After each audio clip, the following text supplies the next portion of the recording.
IPL দিয়েই comeback হতে চলেছে ভারতীয় টিমের তারকা ক্রিকেটার ঋষভ পান্থের। সোমবারই তার মাঠে নামা নিয়ে বড় ইঙ্গিত দিয়েছেন রিকি পন্টিং। এবার ঋষভ পান্থের বিশ্বকাপ খেলা নিয়ে বিরাট বার্তা দিলেন বিসিসিআইয়ের সচিব জয় শাহ।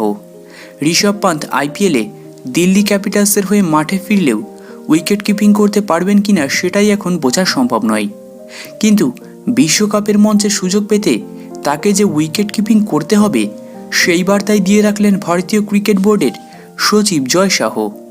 প্রায় ১.৫ বছরেরও বেশি সময় পরে কিন্তু ২২ গজে ফিরতে চলেছেন ঋষভ পান্থ। এবারের আইপিএল দিয়েই মাঠে কামব্যাক করবেন ভারতীয় টিমের এই তারকা ক্রিকেটার।